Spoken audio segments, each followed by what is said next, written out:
I want to thank everyone for assembling for one last discussion and presentation as we conclude what has been a very successful weekend. I think it's been really awesome that we've been able to do this. There's going to be a lot of great presentations that are going to go up online. A lot of relationships between members of our organization have been solidified. We've gotten to know each other.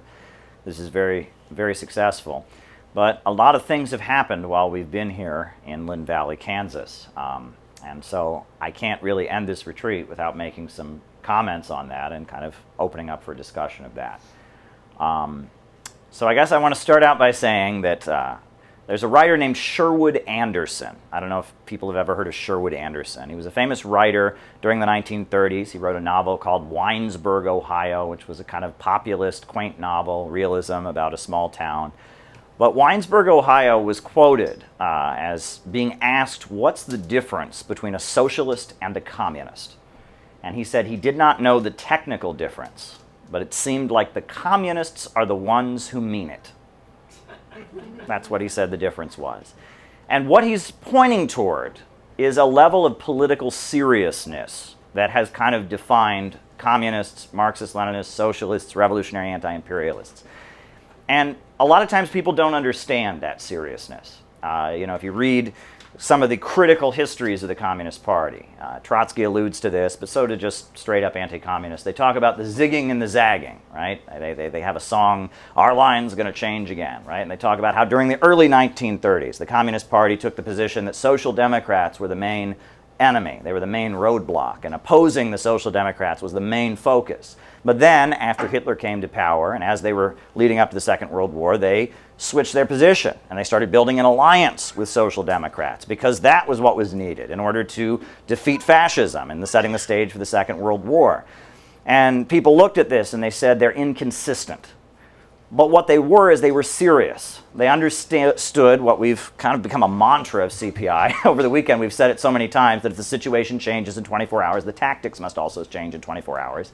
But they also understood that you can't do tactics lightly. You can't half-ass it. If they had just half-assed calling out and exposing the Social Democrats, it wouldn't have worked. If they just half-assed building a popular front with the Social Democrats, it wouldn't have worked. And the communists are the ones who mean it. And while their tactics change, they always take with it a level of very serious, intentional, motivated effort.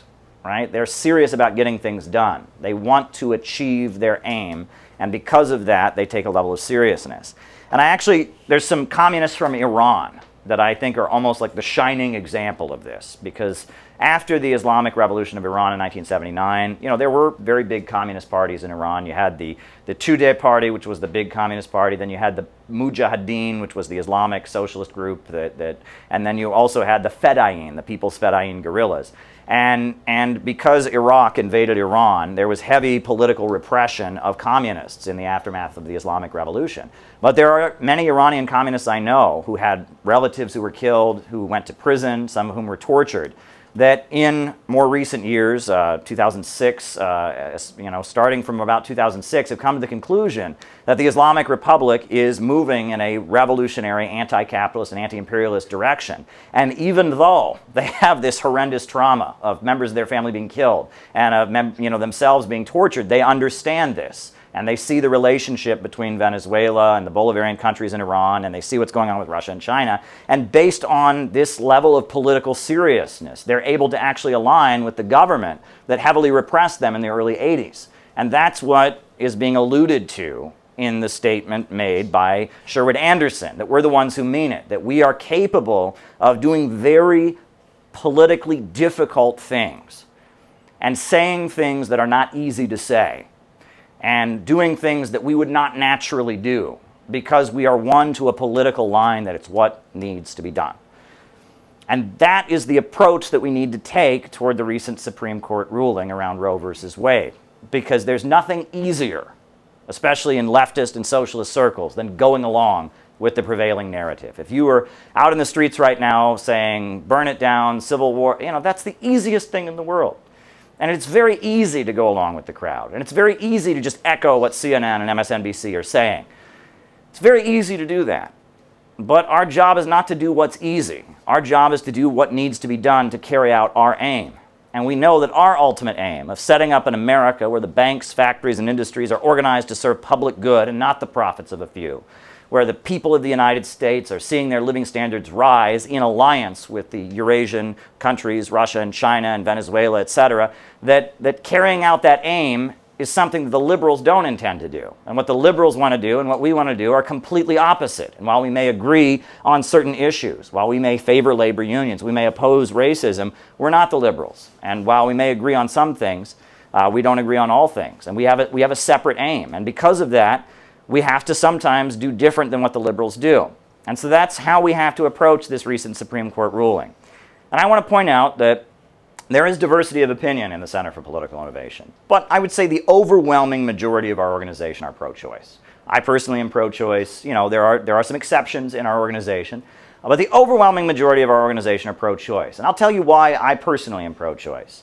I personally am pro-choice because of the fact that we do not have a religious government in the United States. That, you know, at the time the United States was founded, there were 13 colonies, and 9 of them had state religions. There were 9 of the 13 colonies that had official state religions. And the reason that the Bill of Rights, Amendment number 1 of the Constitution of the United States says, Congress shall make no law respecting an establishment of religion, was because the only way those states that had state religions would join was if they understood that their state religion wouldn't be suppressed, right? Maryland was a Catholic state. Massachusetts was a Puritan state.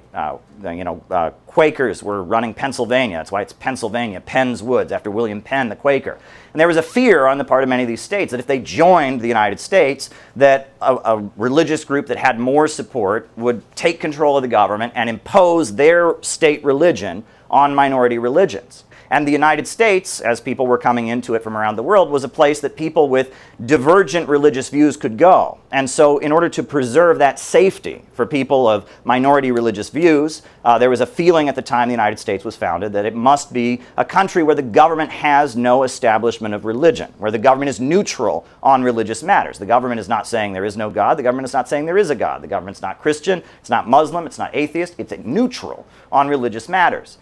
And whether or not a fetus constitutes a life, a human life that the government is obligated to defend, in my view, is a religious question. It is not one that you can prove in a court of law. It's not one that you can argue. And because it is ambiguous, and because different religious views and different philosophical systems feel that way, for the government at the local, state, or federal level to take a position and outlaw abortion would not be consistent with the law of the United States and with a principle that I think comes out of the founding of the United States. It's good. We don't want to celebrate everything about the United States. The Constitution also says black people are 3/5 of a human being.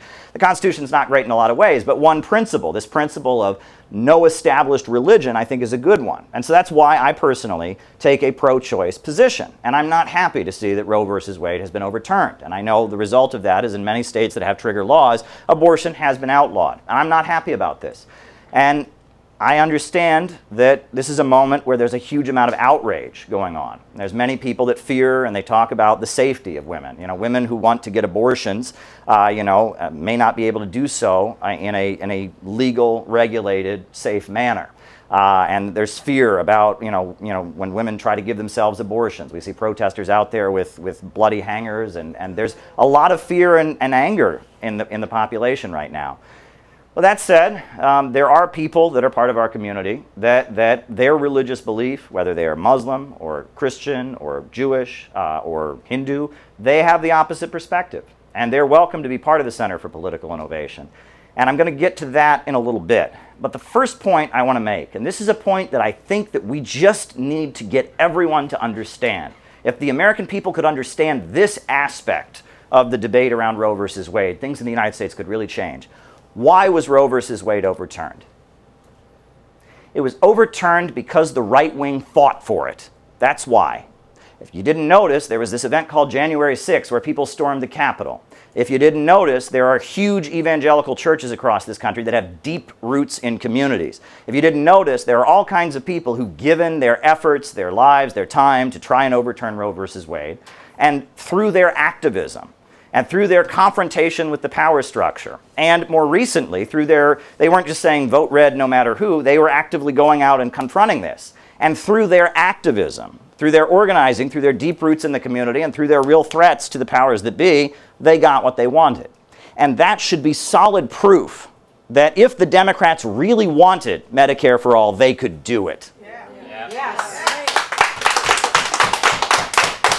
If the Democrats were willing to fight for Medicare for all, for union rights, the same way the right wing has fought against abortion, we would have it right now. We would have the Employee Free Choice Act, we'd have union card check, we'd have Medicare for all, we'd have free college for all. The reason that the Democrats are not fighting for these things they claim to believe in is because, unlike the right wing that really does, for their own reasons, believe that abortion should be overturned, the Democrats don't believe in these things. The Democrats give lip service to these things, but they don't really believe in them.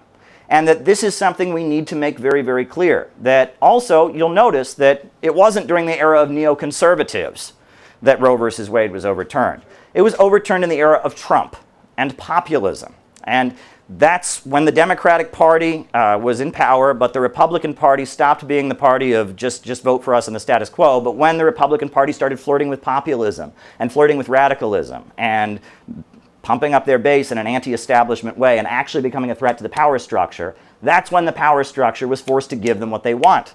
And this needs to be acknowledged. And this is something we can tell our coworkers and our friends, and that they could understand. That the way they got what they wanted was by becoming a threat to the power structure, making real demands. And I actually predicted this. It's not a great moment to go, I told you so, but 3 or 4 years ago, I predicted that Roe versus Wade was going to be overturned. And I said, why? The reason that I said Roe versus Wade was going to be overturned was because this is a victory that can be given to the Trump base, to middle America, without ultimately changing the structure of the United States, right? They're not going to end the wars for these folks. They're not going to implement a totally free market libertarian economy and let things completely crash. But this is something that they can give to red states, to Alabama, to Kentucky, to Tennessee, to conservative states. This is something they can give them that doesn't ultimately change the structure of the United States, but will make the folks that are feeling alienated, that are feeling angry, that are joining anti-government movements like QAnon, make them feel like they've been heard. Make them feel like they've been heard. And my feeling, my prediction is that these laws that are on the books now that say you can't travel from state to state to get an abortion will not stand. My feeling is that they will allow people to go to New York or go to Illinois or go to California to get abortions, and they won't be able to prosecute people coming back. I don't think that there's any grounds for them to be prosecuting people for getting abortions in other states. And on top of that, it's important to point out that there will be a huge amount of effort on the part of Planned Parenthood and other foundations to enable women in those states to travel to other states to get abortions. And this is something that we do point out, right? I am for abortion because I believe in women's rights, and I believe that the government does not have the right to step in and make a religious call like that. But Planned Parenthood and Margaret Sanger and a lot of the ultra-rich, they believe in abortion for very, very different reasons. I recall, at one point in my youth, I was sitting in the living room. I can't get into the specifics of why I was there. I was sitting in the living room of one of the main funders of the Republican Party of Ohio. And they were also one of the main contributors to Planned Parenthood of Ohio. And their reason for it was they felt that poor people have too many children, there's too many people in the world, eco-Malthusian reasons. It wasn't because these were not feminists and radicals that were fighting for the rights of women. These were people who very much feel there are too many people in the world. And that, while there is, we both, those of us who are pro-choice, we do want women's rights to be protected. We should acknowledge that there are other forces that want abortion for different reasons, for very different reasons.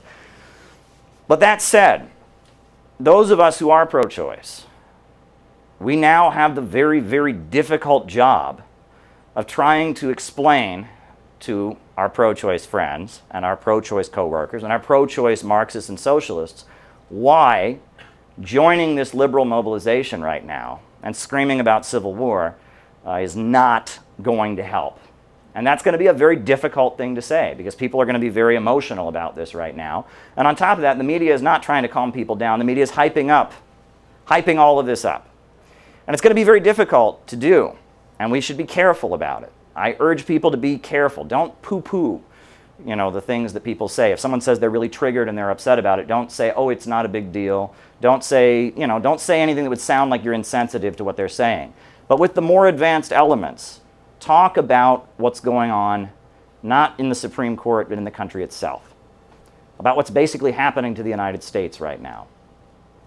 Rosa Luxemburg, who is one of the most important Marxist revolutionaries of the early 20th century, she wrote a very important pamphlet at the beginning of World War I called the Junius Pamphlet. And she didn't sign it because she wrote it, and she eventually went to prison for writing it, but she didn't sign it because she didn't want to go to jail. And so she wrote it as Junius. That's why it was called the Junius Pamphlet. And it was a socialist pamphlet arguing against World War I. The German Social Democratic Party had said it would never support a war, and then they zigzagged and they ended up supporting the war anyway. But in the Junius Pamphlet, she said something that I think is very important.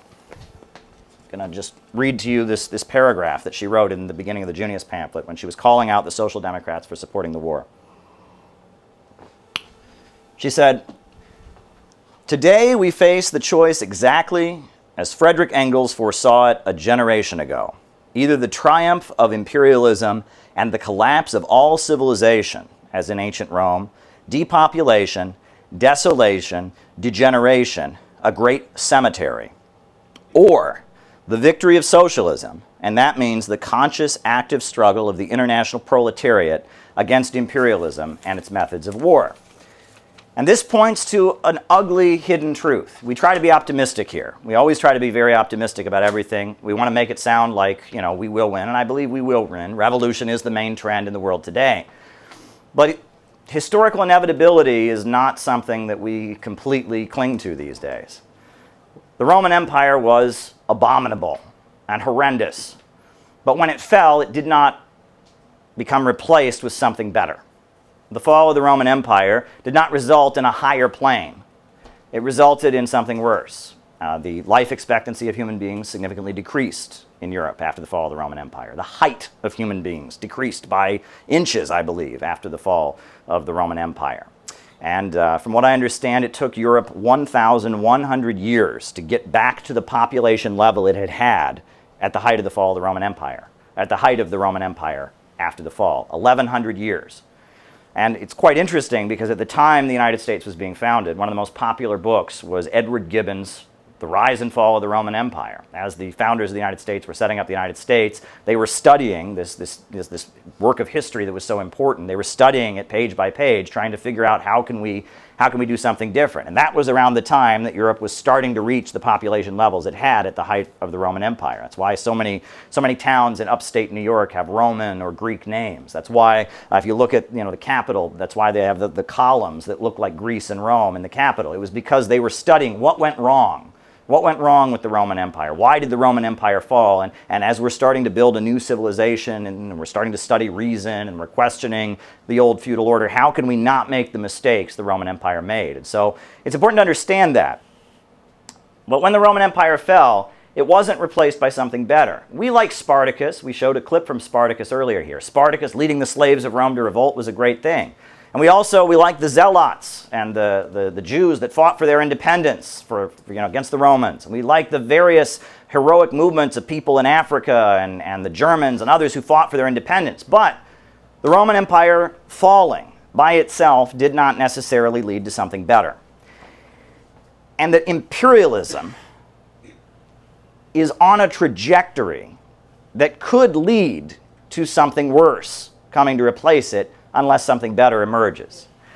And that leads me to, I just recently started studying a very important book called, I believe it's called The Assault on Reason by Lukács, who was a Marxist philosopher. And he talked about the rise of philosophical irrationalism. So if you go back to the time, it was the Spanish who got in on colonialism first. The Spanish were the colonizers, Christopher Columbus. And as they were going into Cuba and Mexico and South America and colonizing people, Spain still largely had a feudal economy at the time. And as they were colonizing and committing horrendous crimes, rape and murder and plunder, they also brought the clergy with them. And there were many cases of clergymen among the Spanish colonizers speaking up and saying this is wrong. It's very interesting. Clergymen getting up and saying the way we're treating the indigenous people, this is wrong. The way we're plundering them, the way we're forcibly converting them, this is not right. And this was a bit of a problem for Spanish colonialism. And to some degree or other, this kind of restrained the ability of Spain to function as a colonizer. And we know that feudalism is a horrendous system, right? Feudalism is a very horrendous system where, it's full of violations of rights, etc. But in feudalism, there are very, very rigid, clear rules. There are very, very rigid, clear rules in feudalism. And they're not fair rules, and they're not justified. They're hypocritical rules, etc. But feudalism is held together by a very clear, rigid moral code. And what Friedrich Nietzsche and others started noticing was with the rise of not just colonialism, but especially imperialism, that Western civilization was shedding any notion of a moral code. Friedrich Nietzsche gives voice to this notion of might is right. He attacks Christianity because he says Christianity is the cry of the weak against the strong. He attacks socialism, saying socialism is nothing but Christianity because it says people should be kind to one another. It says the last shall be first and the first shall be last. He's attacking Christianity not because he thinks it's irrational and not scientific, but because he sees it putting forward a message that ultimately would challenge imperialism. And he celebrates what he calls the blonde beast, the white man who goes to Africa or Asia and sheds his moral Christian pretenses and goes back to a morality of might makes right. This is philosophical irrationalism, right? The belief that the strong should just ruthlessly rule over the weak. The belief that right and wrong are something made up to restrain the powerful. They're a con or a hustle. And this philosophical irrationalism that you can talk about Friedrich Nietzsche, and now I think Ayn Rand is definitely an expression of it, this is really the ideology of the ruling class of the United States. But it's not for everybody, right? I mean, they don't give it to everybody. But, it's not a coincidence that many Republicans, but also Stacey Abrams, say that Atlas Shrugged is their favorite book. It's not a coincidence at all. It's not a coincidence. And what Leo Strauss, the ideologue of the neocons, put forward was also a similar view, right? That morality, these things are a dangerous threat to the philosopher kings, the smart people who are meant to rule over the rest of us, and that any form of populism that would be kind of an effort, a mobilization of society to enforce some kind of moral code on the elites was a threat to freedom for the intellectuals, a threat to science, etc. That's what you get when you read the Philosophers and the Art of Writing by Leo Strauss. And that's what Leo Strauss taught his students who eventually became the neoconservative wing of the Republican Party. And this is what the elites believe. And that's why ContraPoints in her video on envy, right, when she started talking about Christianity, she could have read Karl Kautsky and talked about Karl Kautsky's understanding of Christianity as the expression of the Roman proletariat. But she didn't.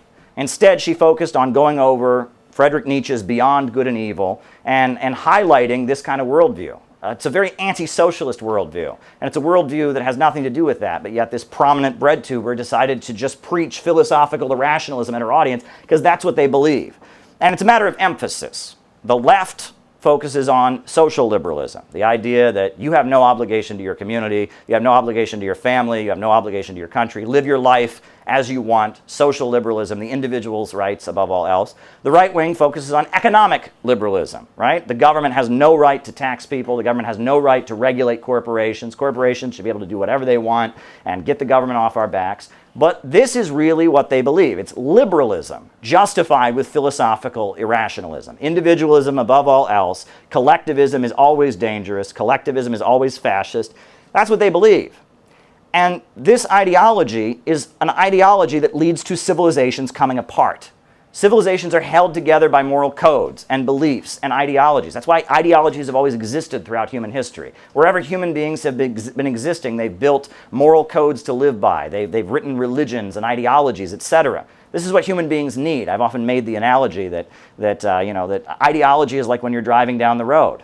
You know where you came from, you know where you're going, you know how you're getting there. But when you strip society of ideology, and you say it's all just a matter of the weak versus the strong and there is no real truth, that leads to a situation where, imagine you were driving down the road and suddenly you didn't know where you were coming from and you didn't know where you were going, you didn't know how you were getting there. You'd stop the car. Suddenly, you'd be, what am I doing? And that's what's happening all across the United States because the roadmap that we were given to define U.S. society is coming apart. And It's coming apart, and it's not being replaced with a new roadmap. We have an ideology. It's called Marxism-Leninism. We know where we came from, and we know where we're going. Actually, one of the songs of the Chinese Revolution, the Lei Fang song, if you look at the lyrics, it translates to know where you came from and know where you are going. And that's one of the things. And in China, they have ideology. Every Chinese student is given a red scarf on their first day of school and told that that's their little piece of the Chinese flag. And the red stands for the blood of all the people who have fought to make China what it is today. And they are imbued with ideology. And it's that ideology that enables people to keep living, and enables people to keep believing, and enables people to go on and make sacrifices and be happy and optimistic about the next day. And as the ruling class is seeing its own ideology spread among U.S. society is coming apart. And part of that coming apart is the red states versus blue states divide. Right? And we're going to increasingly see, I believe, an effort by the global financial capitalists to break apart the United States, to balkanize the United States. They always accuse Russia and China of trying to balkanize the United States. They're the ones trying to balkanize the United States. Because if this country were solid, and if the working people of this country loved each other and identified with each other and had some kind of national unity, they could block the austerity that they want to impose. They want to atomize the United States, to break it up into many different little communities, many different states that they can all conquer. When people are divided, they are weaker. When they're together, they're stronger. And so playing up this red state versus blue state divide and intensifying that is a way to push forward their agenda of austerity, of making every state poorer. Right? They see the United States, I've said this many times, the Atlanticists see the United States as New York City and Southern California, and a big gap between there. But our job is to see the United States instead as a country with 50 states in it, full of natural resources, full of people that want to go out and work, full of communities that are full of great potential. That's what our job to see the United States is. And that's why Stalin advised the Communist Party and William Z. Foster to move the headquarters of the Communist Party from New York City to Chicago, because they understood that if things are going to change in the United States, it's not going to happen on the port on the one side or the port on the other. It's going to happen in the middle of the country. And so we have to communicate, and these are not simple ideas. These are complex ideas. We have to communicate to other people that in order to really push things forward, we need to be trying to bring red states and blue states together around an economic agenda that can make life better for all Americans.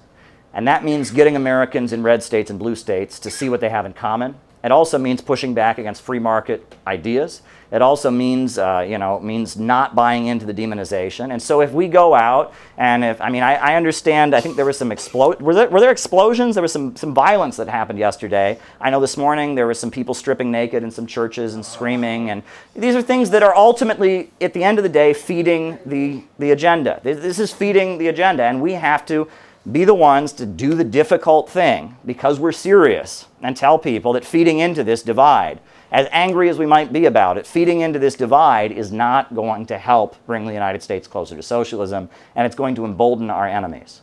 And that's going to be a difficult task to do, but it's what we have to do. And it's going to be hard. And I would urge you to not throw your pearls before swine. Don't waste your time arguing with people that will never be convinced. Talk to the people that you think are more serious. That's my advice. That's my advice.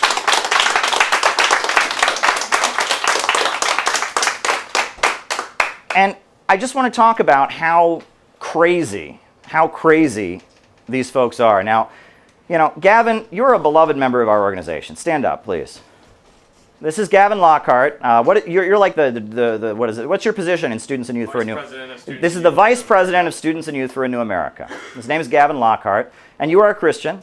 And you disagree with me. You think that abortion, should be outlawed in line with your Christian beliefs. Is that fair? Yeah.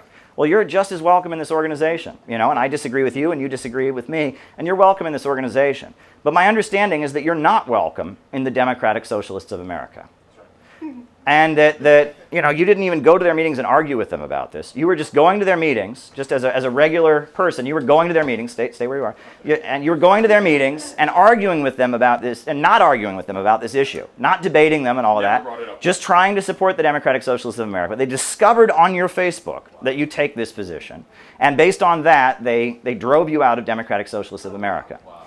Now, folks, this is proof that Democratic Socialists of America is not serious about bringing socialism to the United States. Because if they can't stand to have one guy who loves their group and is one of the most loyal and dedicated activists that you could find, they can't stand to have him in their group, how are they going to recruit anybody in the red states? There's a huge percentage of America that are opposed to abortion. And it shows they're not serious. They are just trying to be the foot soldiers of one wing of the ruling class to feed into the agenda that makes all Americans poorer.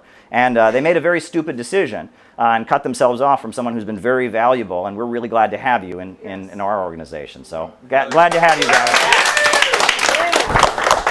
So glad you're here.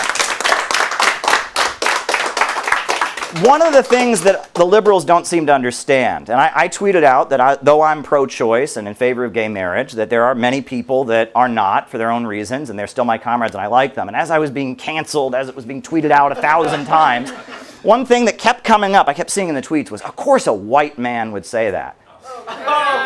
And I thought, these people live under a rock. Go to, the big Palestine rallies that happen. And go walk through the Palestine rallies and poll the people that are marching for Palestine from Muslim communities in Minneapolis and Chicago and Bay Ridge, New York, and poll Muslim communities in Texas that are marching for Palestine. Ask them what they think about abortion. There was a young Muslim activist who spoke at our conference in Austin. He's from Texas, and you read his tweets. He is very opposed to abortion, and he is not a white man. He's of Pakistani heritage, and that's his feeling. And in the Puerto Rican community, there's a strong feeling that abortion is problematic because they have the trauma in their history of having their tubes forcibly tied in order to prevent them from breeding. And there are many black people and black nationalists who can recall efforts to wipe them out and have said that abortion is wrong because they feel that the white people have been trying to exterminate them for so long. And sure, I would say the majority of conservatives that are against abortion in the United States are white, but liberals don't speak for all people of color. They really don't, and they certainly don't speak for all women. A very high percentage of women are against abortion. And if we want to change the United States, we have to be able to relate to these folks. And we have to be able to say, look, we disagree with it. And I told you what I think about abortion, and I'm not afraid of it. And I'm not going to suppress and prevent anyone else from saying what they think about it who might have the contrary view. But we can't have this attitude that this is the cutting edge, this is the battle. Because if you reinforce this issue as being the dividing line, as being the battle, what you're doing is you're enabling the ruling class, both wings of it, to continue to carry out their agenda of austerity, of balkanizing the United States, and impoverishing people. And this is a nuanced position to take, and it's a tough position to take, but it's the position that we take. And it's because we take this position that we have brought people together in the Center for Political Innovation of different backgrounds, different perspectives, and we've talked to each other as people, and we've spent time together, and we've united around a socialist program. You will not find this in any other organization, and you won't find it, and there's something really, really special about what we're doing here. And I just want to make that point as a way of concluding this retreat, because I think we are at a pivotal moment. One thing that I laugh about, we had a gathering last year, it was in Saxton, and I called it the Saxton Lectures. And people are like, what, are you trying to make it a historic event? Sure. Fake it till you make it, right? We should take ourselves seriously so that other people take us seriously, right? We should act, we should wear suits and ties like serious politicians because we aspire to be serious worker politicians. We should act as if we are going to be running the country in 4 or 5 years. It might take a little longer than that, but we should, if we don't take ourselves seriously, no one else will. Don't be afraid to talk about how historic it is, because honestly, folks, the way things are going, at the rate our membership is expanding over the last couple months, right now there's about 200 members of the Center for Political Innovation. We aim to do 1K by May, but at the rate things are going right now, I think there's a very good chance that in the history books of the United States, they're going to talk about how when the Roe v. Wade ruling came down and the synthetic left were stripping naked in their churches and bombing things and breaking things, a very important meeting happened in Lynn Valley, Kansas. A very important meeting happened, and we were having a talent show and holding up pictures of John Brown, and we were talking about the future of the United States and hearing lectures about the World Land Bridge, and we were engaging with people of different perspectives, and I think people are going to remember this weekend. And I opened the retreat by talking about how this is a time of great transformation in the history of the country, but also it could be a time of great transformation in our lives. And I hope it was that for all of you. I hope that the relationships that are built here will last long and become stronger. Because ultimately, we need there to be weekends like this happening all across the country. At the rate we are growing, our goal at this point is to have weekends on a local level like this. You know, we have a local in Chicago. We have a local in the DC area. We have a local in California. And our hope is that by the end of the year, as new people are joining, we can have a weekend where new people are brought in and given the Saxton Lectures content as a way of inducting them into the group and leading discussions about that and kind of bringing them in. Because as I've repeated many, many times, we are in a race against time. We are in a race against time. We are trying to build the ship before the storm comes, because you can't build a ship in a storm. And when the storm comes, it will not matter how many dues-paying members we have. It will not matter how many likes and retweets we get on social media. All that will matter is the network we have built, the community that we have built that has the ability to mobilize people, to bring people together, to prop each other up, to support each other, and to face the storm that's coming. And when that storm comes, we can swing into action. And we can start providing the leadership that will really make a difference. That's what we are here to do at the Center for Political Innovation. And I feel like we have been very, very successful this weekend. I feel like this has been a weekend of great success. And I want to thank from the bottom of my heart Lily, the retreat coordinator.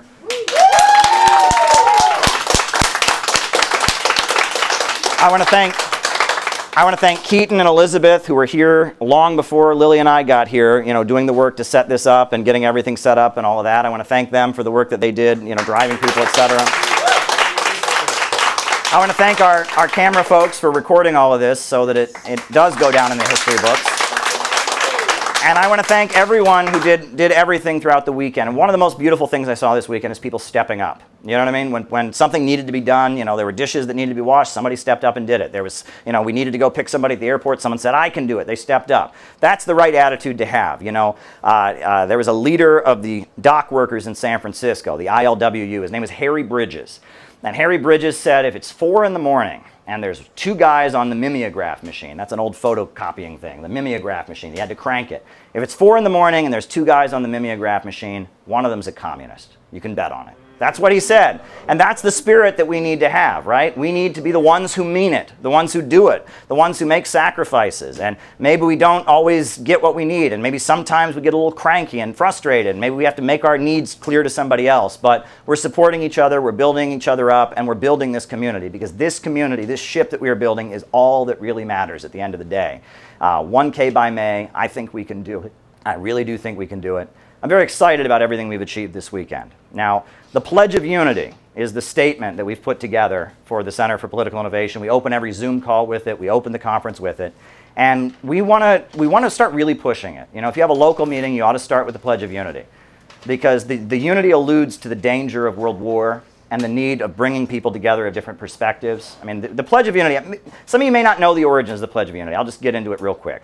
After the Second World War, the Soviet Union started convening world festivals of youth and students. They formed the World Democratic Youth Federation and the International Federation of Students. And they gathered the World Democratic Youth Federation, the founding members of it, in Czechoslovakia.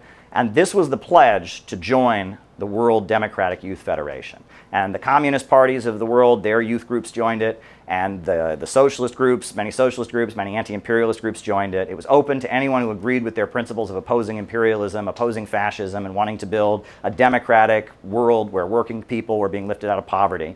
And so we took the pledge of the World Democratic Youth Federation.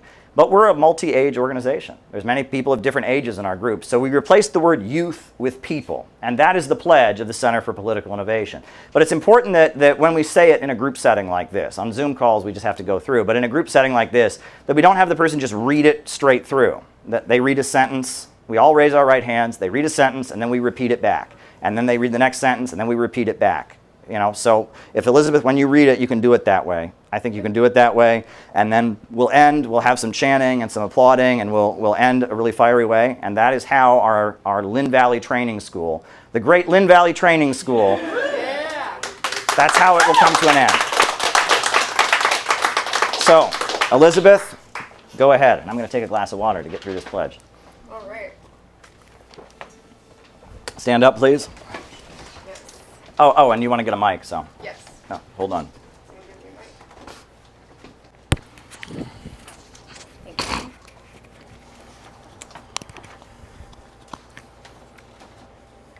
We pledge that we shall remember this unity, We pledge that we shall remember this unity, forged at the end of the Second World War, forged at the end of the Second World War, not only today, not only this week, not only today, not only this week, this year, but always. this year, but always. Until we have built the world Until we have built the world we have dreamed of and fought for, we have dreamed of and fought for, we pledge ourselves to build the unity we pledge ourselves to build the unity of the people of the world, of the people of the world, all races, all colors, all nationalities, all beliefs, all races, all colors, all nationalities, all beliefs, to eliminate all traces of fascism from the earth, to eliminate all traces of fascism from the earth, to build a deep and sincere international friendship to build a deep and sincere international friendship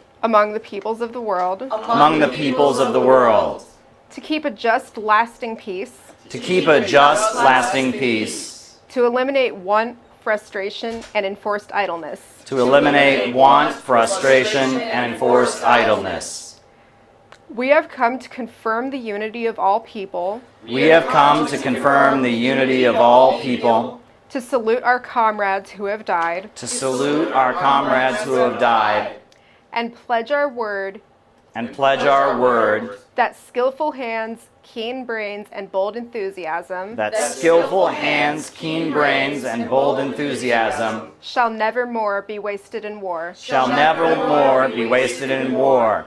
CPI! CPI! CPI! CPI! CPI! CPI! CPI! CPI! CPI! CPI! CPI! CPI! CPI! CPI! CPI! CPI! Dare to struggle! Dare to win! Dare to struggle! Dare to win! Dare to struggle! Dare to win! Dare to struggle! Dare to win! Out of the movement! To the masses! Out of the movement! To the masses! Out of the movement! To the masses! Out of the movement! To the masses! Out of the movement! To the masses! Out of the movement! To the masses! Out of the movement! To the masses! Free Assange! Free Assange! Free Assange! Free Assange! Free Assange!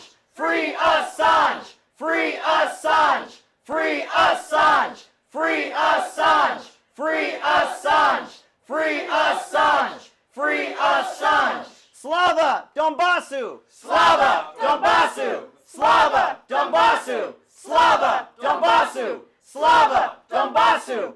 Slava Donbasu! Slava Donbasu! Slava Donbasu! Dare to struggle! Dare to win! Dare to struggle! Dare to win! Dare to struggle! Dare to win! Thank you, everybody. Yeah.